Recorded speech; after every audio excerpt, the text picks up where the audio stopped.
Hi friends, welcome to Tollywood stuff. Telugu చలనచిత్ర సీమలో ఎందరో కమెడియన్స్ ఎవరికి వారు తనదైన ప్రత్యేక శైలిలో నటిస్తూ అశేషమైన ప్రేక్షకాదరణ పొందినవారే. మరి వారిలో కేవి చలం గారు కూడా ఉన్నారు. ఈ తరం వారికి ఈయన గురించి పెద్దగా తెలియకపోవచ్చు, కానీ అప్పటి తరం వారికి ఎంతో సుపరిచితులు. మద్రాసు తెలుగు యాసకు హాస్యం కలగలిపి సరికొత్త మాడ్యులేషన్తో హాస్యం పండించిన గొప్ప నటులు K V Chalam. Super star Krishna గారి కెరియర్లో మైలురాయిలా నిలిచిపోయిన అల్లూరి సీతారామరాజు సినిమాలో మద్రాసు తెలుగులో మాట్లాడే ఒక హాస్య పాత్రలో నటించి మెప్పించారు కేవి చలం. ఈయన తెర మీదే కాదు, సెట్లో కూడా చాలా సందడి చేస్తూ అందరినీ నవ్విస్తూ ఉండేవారు. మరి అలాంటి మంచి మనిషి కేవి చలం గారు కేవలం 35 ఏళ్లకే అకాల మరణం చెందడం చాలా బాధాకరం.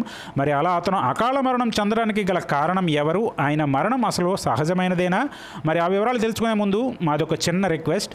మీరు కనుక మా ఛానల్కి ఫస్ట్ టైం వచ్చినట్లయితే ఒకసారి ఛానల్ విజిట్ చేయండి. ఇలాంటి మరిన్ని ఇంట్రెస్టింగ్ వీడియోస్ ఛానల్ ప్లేలిస్ట్లో ఉన్నాయి, అక్కడి నుంచి చూడగలరు. అలాగే ఫ్యూచర్లో రాబోయే మా వీడియోస్ మిస్ అవ్వకుండా ఉండాలంటే ఛానల్ని సబ్స్క్రైబ్ చేసుకొని ప్రక్కనే ఉన్న గంట సింబల్ని ప్రెస్ చేసి ఆల్ నోటిఫికేషన్ని ఆన్లో పెట్టుకోండి. కేవి చలం గారి పూర్తి పేరు కడలి వెంకట చలం. పశ్చిమ గోదావరి జిల్లా ఉండ్రాజవరం మండలం చివటం గ్రామంలో ఒక మధ్యతరగతి కుటుంబంలో జన్మించారు. చిన్నతనం నుండి ఆర్ట్ డ్రాయింగ్పై ఆసక్తి ఉన్న చలం గారు కొద్దిపాటి సెన్స్ ఆఫ్ హ్యూమర్తో కూడా అందరినీ తన మాటలతో నవ్విస్తూ ఉండేవారు. అదే టైంలో స్కూల్లో కొన్ని నాటకాలు వేశారు. అలా 10వ తరగతి కంప్లీట్ చేసిన తర్వాత స్నేహితుల సలహా మేరకు సినిమాల్లో నటించేందుకు ఆ దిశగా మద్రాసు ప్రయాణమయ్యారు. అలా మద్రాసు అయితే చేరుకున్నారు, కానీ అక్కడ నిలదొక్కునేందుకు చాలానే కష్టపడవలసి వచ్చింది. ముందుగా తనకు సినిమా ఛాన్సులు అడిగితే ఇవ్వరేమో అని తనకి ఉన్న నాటకాల అనుభవంతో అక్కడ ప్రజానాట్య మండలికి వెళ్ళి ఉపాధి కోసం సహాయకుడిగా చేరారు. అయితే మద్రాసు టీ నగర్లో తన నివాసం కోసం అద్దె ఇంటి కోసం వెతుకుతూ ఉండగా అక్కడ కొంతమంది యజమానులు తెలుగు తమిళం కలగలిపి మాట్లాడడం గమనించిన చలం గారు స్వతహాగా తనకు ఉన్న సెన్స్ ఆఫ్ హ్యూమర్ని బేస్ చేసుకొని తెలుగు తమిళం కలగలిపిన స్లాంగ్ని తనదైన శైలిలో మాట్లాడడం ప్రాక్టీస్ చేశారు. అలా తాను పనిచేస్తున్న ప్రజానాట్య మండలిలో ఈయన చిన్నపాటి ప్రదర్శనలతో తన డైలాగ్ డెలివరీతో పలువురిని ఆకర్షించడం మొదలుపెట్టారు. అయితే ఇతని టాలెంట్ గమనించిన ప్రజానాట్య మండలి రాజారావు గారు పలువురి నటులకు పరిచయం చేశారు. అలా రాజారెడ్డి గారి సహకారంతో కేవి రెడ్డి గారు దర్శక నిర్మాతగా వ్యవహరించిన హరిశ్చంద్ర సినిమాలో ఒక చిన్న పాత్రలో నటించారు. ఇక అక్కడి నుండి ఒక్కో హీరో కంట్లో పడుతూ వరుసగా సినిమాల మీద సినిమా అవకాశాలు అందిపుచ్చుకుంటూ అప్పటి టాప్ హీరోలు అందరి సినిమాల్లో నటించే ఛాన్స్ కొట్టేశారు. కన్నె మనసులు, ఉపాయంలో అపాయం, చెక్కడు దొరకడు, మరపురాని కథ, సుడిగుండాలు, బందిపోటు దొంగలు, భలేరాముడు, ప్రేమ్ నగర్, అల్లూరి సీతారామరాజు ఇలా 1965 నుండి 1980 వరకు సుమారు 100కు పైగా సినిమాల్లో నటించి మంచి గుర్తింపు తెచ్చుకున్నారు. ముఖ్యంగా ఈ నటించిన సినిమాల్లో నోము సినిమాలో హీరో రామకృష్ణకి స్నేహితుడి పాత్రలో ఈశ్వర్, నాగేశ్వర్ అంటూ అద్భుతంగా నటించారు.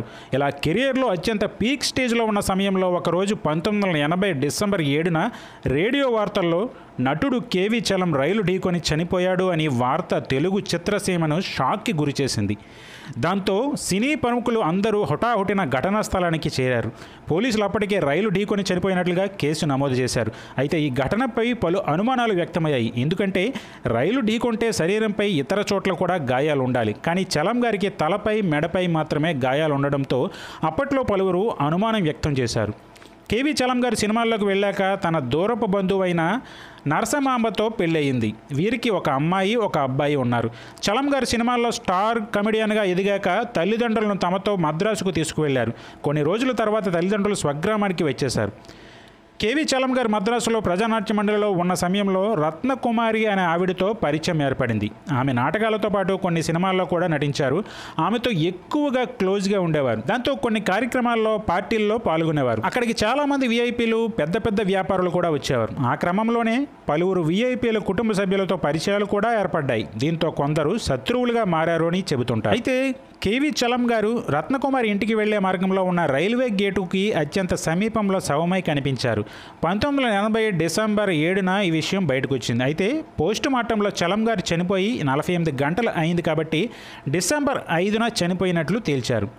సినిమాల్లో అజాత శత్రువుగా ఎప్పుడూ నవ్వించే వ్యక్తిగా పేరు తెచ్చుకున్న కేవి చలం గారిని పొట్టన పెట్టుకునేంత కక్ష ఎవరికి ఉందో ఇప్పటికీ తెలియదు.